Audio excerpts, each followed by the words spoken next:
Today I thought I would talk to you about monochromatic underpaintings, specifically Grisaille.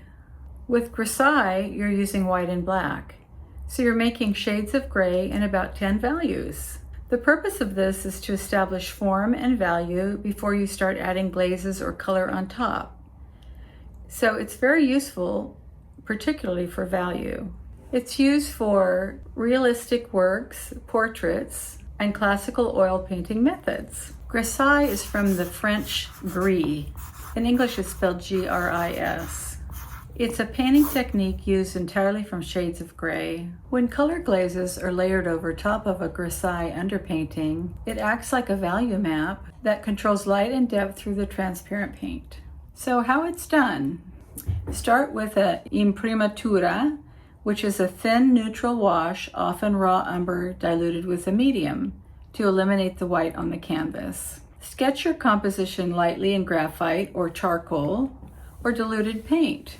Then is the Grisaille layer. Paint only in grayscale, typically using titanium white, ivory black, and sometimes burnt umber or Payne's gray to warm or cool the tones. Build up the values carefully. Darks first, mid-tones next, then highlights last. Use thin layers at first, then gradually add opaque whites for the brightest light areas. Let the Grisaille dry completely before you move on. The color glazes are applied in thin transparent color layers. For example, alizarin crimson, ultramarine blue, transparent red oxide, using a glazing medium. Advantages. It produces a unified, harmonious painting, since the colors are layered over consistent values. It also creates a luminous depth, which is especially effective for portraits and still lifes. Grisaille is useful for correcting composition or contrast before committing to color. Modern realists still use Grisaille to train the eye and hand for tonal accuracy. Tips. Avoid overblending. Slight brush marks can add life and texture. Keep the paint layers thin and lean, less oil, to prevent cracking later. When glazing, always follow fat over lean, more oil in the upper layers. To practice, try painting a simple sphere or a still life entirely in Grisaille first. Now, years ago, I took a class, which turns out it was Grisaille, and I didn't even know it. But the exercise was this. First, we made a grayscale across the top, and you can see that mine is not very good. It's not graduated as well as it should be. I'm going to try to improve on this today. And then we took a photograph and we painted the same scene 3 times. And so this is to help you learn how to paint something in a higher key, a middle key, and a darker key. Now this one I started to add color to it, but I did not do this one or this one, but I kept this as a reminder. I thought I would go through the exercise right now just to show you how it works. Now keep in mind, everything I tell you has been based on something someone has told me, and recently I've been seeing some information that says, don't take anyone's word for what you should be doing. So what I will say is, when you very first start, the rules are helpful, like, edges, values, gridding, composition. But you can break all the rules once you kind of know what you're doing. So that in mind, normally I paint my darks, I mix my own darks. I don't use black, hardly ever. And so what I do is I mix ultramarine blue with red iron oxide or an already made green with red iron oxide. Today's exercise, I'm going to use black and white just to show you how it's done. Okay, I've tried to put the same amount of black in each little pile, and I'm going to start adding white. So this is the darkest. I'm going to add a little bit of white here.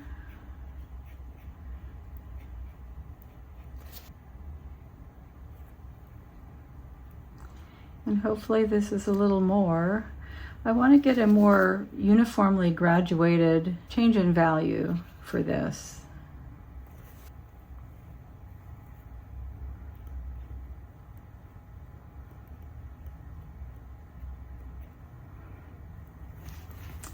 That's not very different, is it? I think I'll add a little bit more.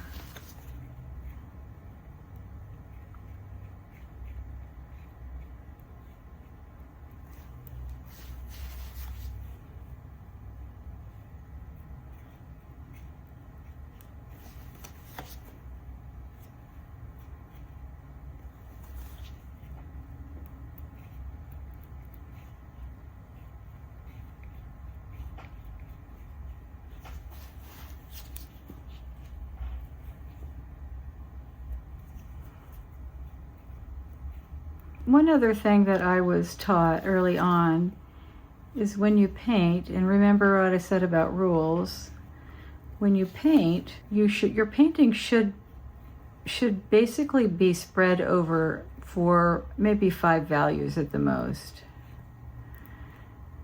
And it tends to make it more cohesive. So I think we're doing okay. This is definitely black. Definitely black. Gray, lighter.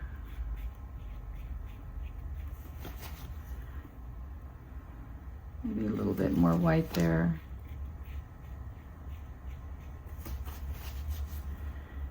So these are thicker, or these are larger spots because I'm adding much more white.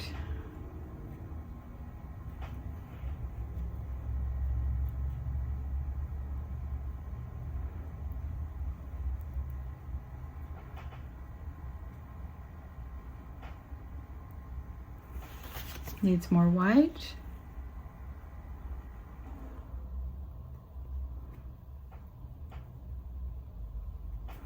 Still needs more white.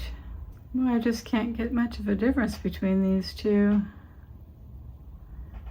Okay, that's better.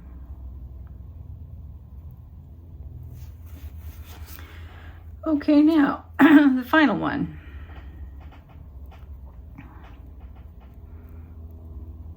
Now, of course, you can take this further.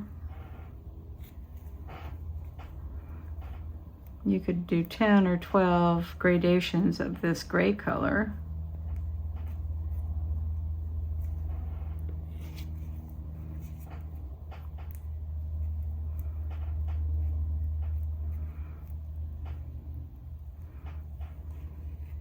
The chroma on this black is so dark that it takes a little bit more effort to get it lighter. So I think I actually need one that's even lighter than this.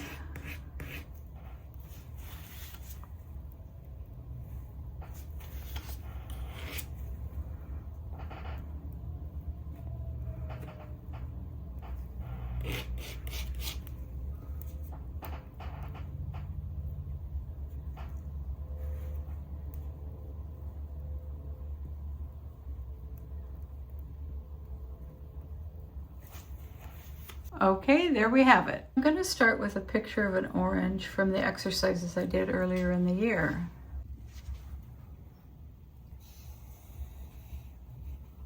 I'm using Gamsol as my medium.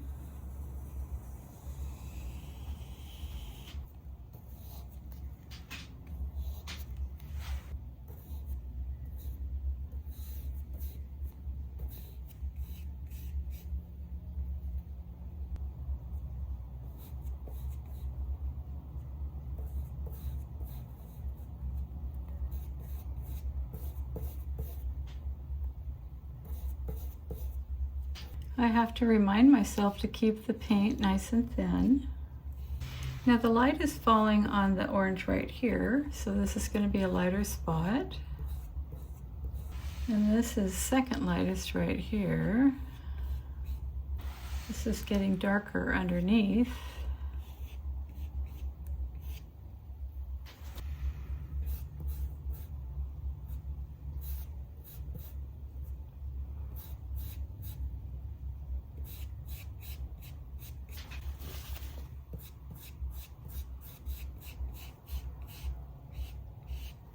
The shadow's taking up probably almost half of this orange.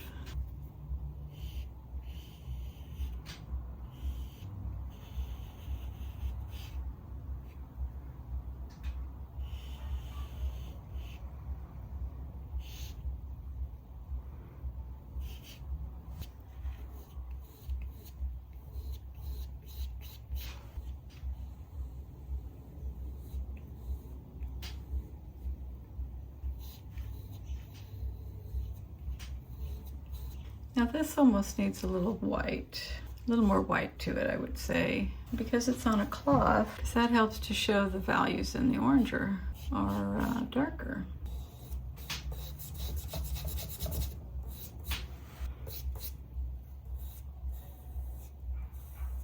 Now remember, this is supposed to be thin, so I'm trying to get that thinness down here.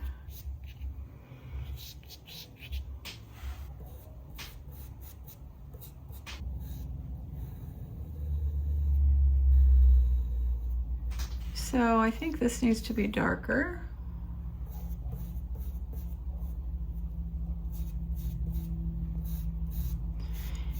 And with a value painting, it's always helpful to blend your colors, because that shows you the curve.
This is where you'll often find that edges come in.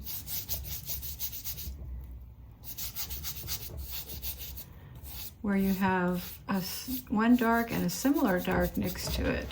I decided I did not want to paint it exactly as I saw it on the painting, but I do want to give you guys an idea of the difference between the values.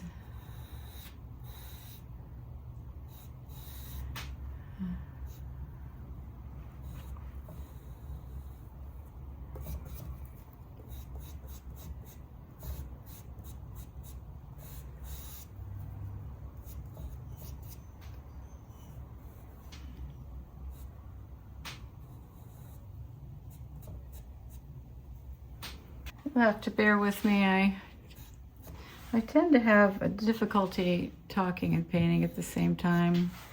I don't think I'd ever be able to do one of those demos they do at big art festivals. So normally with Grisaille, you want to let the Grisaille painting completely dry. But for the purposes of this exercise, I'm going to go ahead with the transparent layers on top. Kind of like a alla prima painting. Let me show you what I'm working with. After studying my paints, I found that alizarin crimson was transparent, which I knew, and this is quinacridone red, which is also transparent, which I did not know. And this is ultramarine blue, which is also transparent. Man, it had a lot of linseed oil in it. Now these are the only transparent yellows I could find. Cad yellow light, Grumbacher, Indian yellow, Gamblin, and gold ochre, Gamblin. And you'll recall this is an orange. So I've got to make an orange color. So let's see what happens. Quinacridone red made the best orange. This orange right here on this side of the orange is alizarin crimson and cad yellow light. And these are all transparent. You'll notice that some of the gray is kind of showing through. And then the best oranges were made with a quinacridone red and cad yellow light. I want to lighten it, but I've got to use the yellow because white is opaque and it won't work. Now this is quinacridone red with Indian yellow, which is also transparent.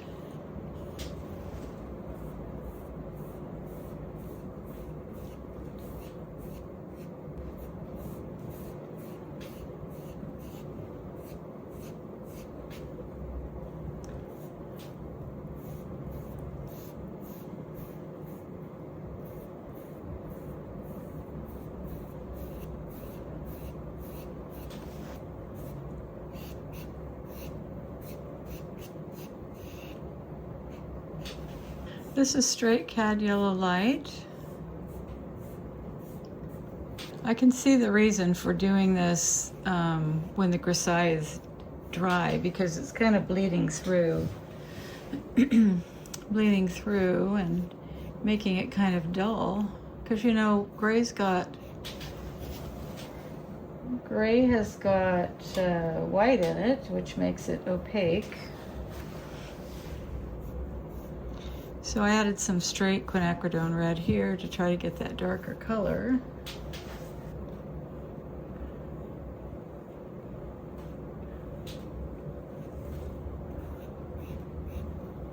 Well, anyway, you get the idea, right?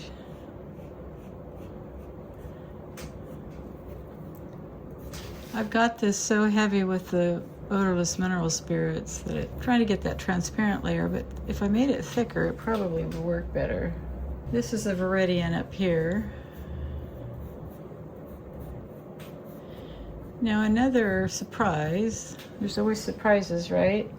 Is I found out by studying the backs of my tubes that yellow ochre is also transparent.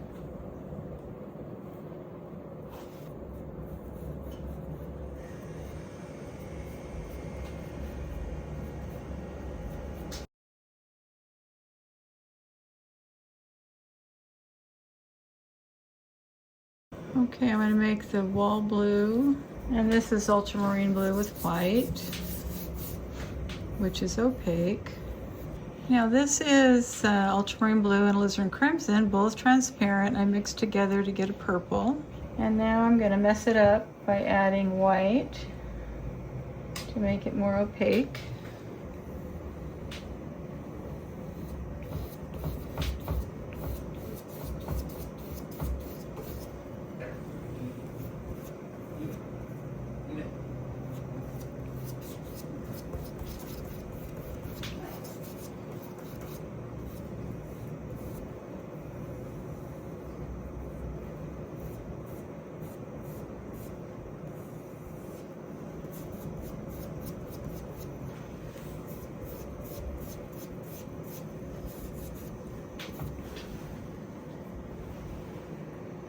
Now because I've added the white, it's covering up the yellow. I dragged some of the orange. You see over here, I dragged some of the orange into that, but I add the opaque white to it over here, and it's covering up that orange that I inadvertently moved into the painting. So I want to blend that. And then I think I want to come back over here and make this more white. In case you wondered, yeah, this is a little too dark.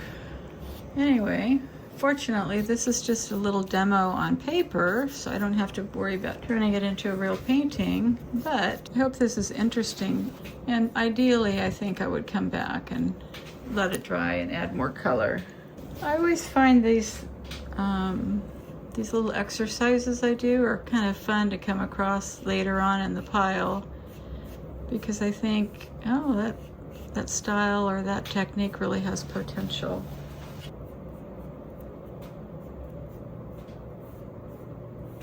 I have to admit that it looks kind of like an orange apple. It needs some texture in the peel. Anyway, there's my experiment. So try it out. It's kind of interesting, but if you do it right, only if you let the grisaille dry first. Happy painting!